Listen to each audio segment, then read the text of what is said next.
السلام عليكم ورحمة الله وبركاته. هل الموسيقى دي لايقة على الفيلم ده؟ يعني لو سمعتها هتترجم انه فيلم عن لغز جريمة؟ ادي سؤال. طب اذكر سلبيات هذه المزيكا وايجابياتها، ادي كمان سؤال. في حاجة برضو غريبة جدا، هي ان التيمة الاساسية والرئيسية للفيلم مش بتتلعب غير في اخر الفيلم. ده حلو ولا لا؟ وايه اللي اخرها كل ده؟ ادي سؤال. حد عنده اسئلة تاني؟ لا، هنجاوب على كل ده دلوقتي. بالنسبة للاستاذ ياسر عبد الرحمن مؤلف موسيقى الفيلم، انا شايف ان هو اكتر واحد يقدر يعمل موسيقى فخمة تقيلة زي موسيقى فيلم ايام السادات. ناصر 56، الطريق الى ايلات. افلام وطنيه فمحتاجه النوع ده من المزيكا، وفي نفس الوقت يعمل لك حاجه فخمه تقيله برضو بس من قلب الصعيد زي الضوء الشارد.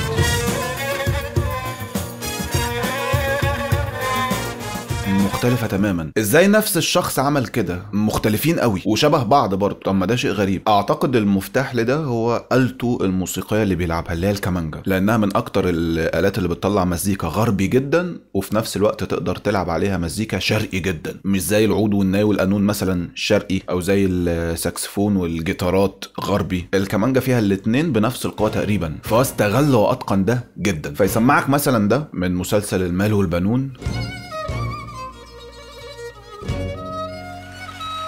سولو شرقي عياط العياط. هو حتى كان مشهور بصوت الكمانجا اللي بيعيط او بيصرخ ده، لعب على الموضوع ده كتير. وفي نفس الوقت يسمعك ده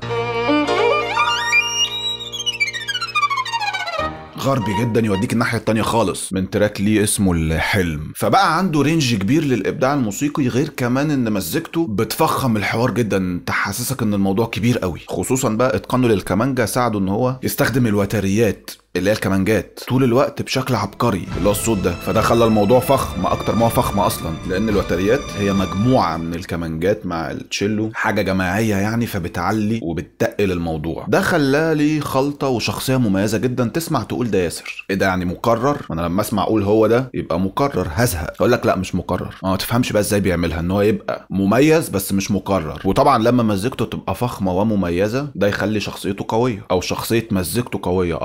هنا بقى يحصل مشكله. ياسر عبد الرحمن عنده نقطه وهي سلاح ذو حدين، انه بياخد الفيلم او المسلسل للعالم بتاعه مش العكس. انا بقول لك شخصيه قويه، ساعات ده بيظبط ويطلع ابداع، واوقات ده بيخيش لانك بتاخدني من عالم الفيلم. يعني انا وانت بنسيب الفيلم وبنروح لعالم المزيكا. طب هنا ايه اللي حصل في ملاكي اسكندريه؟ هنا لما تتامل في مزيكه الفيلم تلاقي ان عالم ياسر عبد الرحمن مناسب لعالم الفيلم، فالاتفاق ده ما بينهم هو اول الايجابيات. يعني مثلا من اكتر المقاطع المعبره بالنسبه لي في الاول خالص وهو بيصور الخزنه والازاز والجريمه، فبتلاقي في المزيكا فيه غموض مع توتر،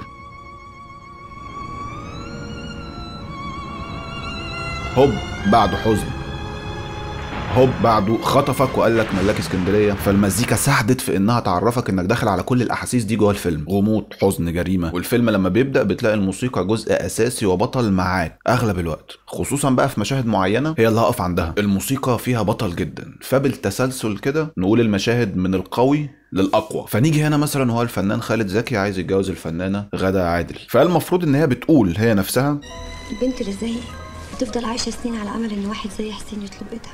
عايزه تقول ان بالنسبه لها دي فرصه، انه راجل غني وكده. فوهو بيلبسها الدبله وبيطلب يتجوزها بتلاقي المزيكا بتوترك جدا، مش فرحه خالص، تحس ان هي داخله على ورطه، ما النهايه هتبقى مأساويه بعد كده. فاللي حسسني بالورطه المزيكا مش رياكشن غادة عادل. انا اصلا كنت مستغرب هي ليه حاسه بورطه، ده هي بنفسها قايله ان هي فرصه المفروض تفرح. كان بالنسبه لي يبقى احسن لي لو شفتها فرحانه جدا والمزيكا محسساني بورطه جدا، فاحس بتناقض فتوتر اكتر واقول ايه ده وايه اللي بيحصل. طيب تعالوا نخش على مشهد اقوى او المزيكا فيه اللي لها دور اكبر، لما نزلت تشتري شويه حاجات واتقبض عليها. هنا وطينا صوت الفيلم اصلا، يعني ما سمعناش وهي بتصرخ، احنا سمعنا المزيكا.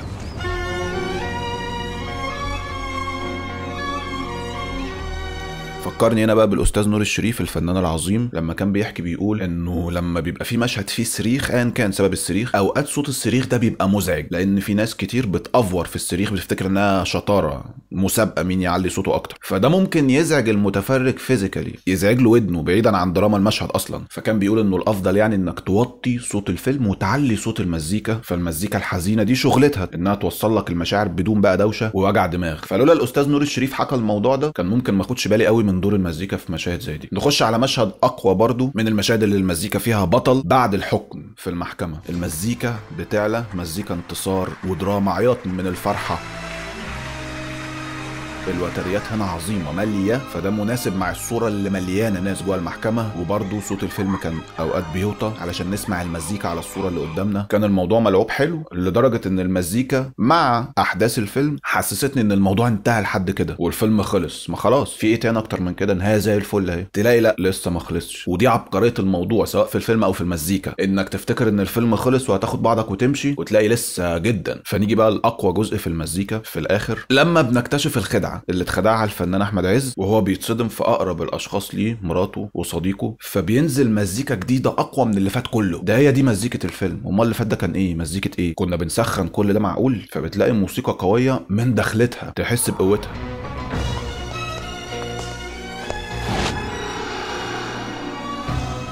مزيكا حزينة جدا، الميزة فيها ان جمالها سهلة وبسيطة بس حلوة، وطريقة لعبها التوزيع نفسه قوي جدا. الكلارنت مع الكمانجا اللي بتعيط او اللي بتصرخ دي، مع الهارموني او الوتريات اللي في الخلفية،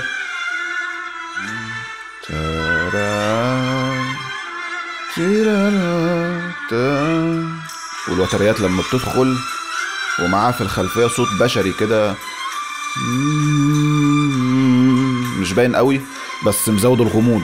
فمزيكا رائعة حزينة، بيتخدع في مراته اللي خاطر بمستقبله عشانها وعمل فيها نفسه جامد واللي هيجيب التايهة، واكتشف انها خدعة فبؤس شديد. عشان لما سألت المزيكا دي لايقة على الفيلم ده في الاول، فانا شايفها لايقة طبعا في مكانها، موقف في قمة الحزن، موقف درامي اكتر ما هو موقف حل الغاز. فشايف طبعا ان هي حلو ان المزيكا تظهر في الاخر لاول مرة، لان هو الفيلم من اوله بيبني للحظة دي، فالمزيكا كمان كانت بتبني للحظة دي، فتاخد خبطة قوية في اخر الفيلم تخرجك من الفيلم بتكلم نفسك مش عارف ايه بيودي على فين، مين جه الساعه كام، مش فاهم حاجه. يعني انتوا فاهمين طبعا لو انطباع النهايه قوي بيبقى مهم قد ايه. طيب ايه السلبيات بقى عشان نخلص القصه دي؟ انا اخترت فيلم مزيكته ما فيهاش سلبيات قوي، بس يعني لو مضطر اقول حاجه، ممكن حد ما يكونش ذوقه الطريقه دي اللي هو مزيكا تقيله اغلب الوقت، انه مثلا يبقى مشهد عادي رايح لمعتز مثلا فتلاقي المزيكا كانه ايه داخل بيت الرعب.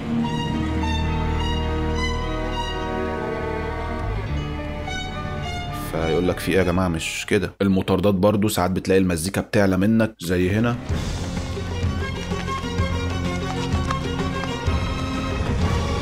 في الاخر مش هيمسكوا برضو. طب صدعت الناس ليه بالمزيكا؟ يعني مش لازم طول الوقت تفكرني ان في مزيكا تقيله موجوده معايا طول الفيلم تو ماتش كده. انا ده ما ضايقنيش، انا بقول ممكن ناس يبقى ده مش ذوقها اصلا ستايل المزيكا ده، انه يبقى صاحبك في ودنك طول الفيلم. غير كده موسيقى تحفه، مش بس موسيقى تصويريه لازم تسمعها مع الفيلم علشان تحسها، لا دي موسيقى حتى تتسمع لوحدها وتستمتع وتركز في تفاصيلها، تراك ليك انت خده بعد الفيلم استمتع بيه. ولو استمتعت بالفيديو ده اشترك، لايك، كومنت، شير، وشكرا.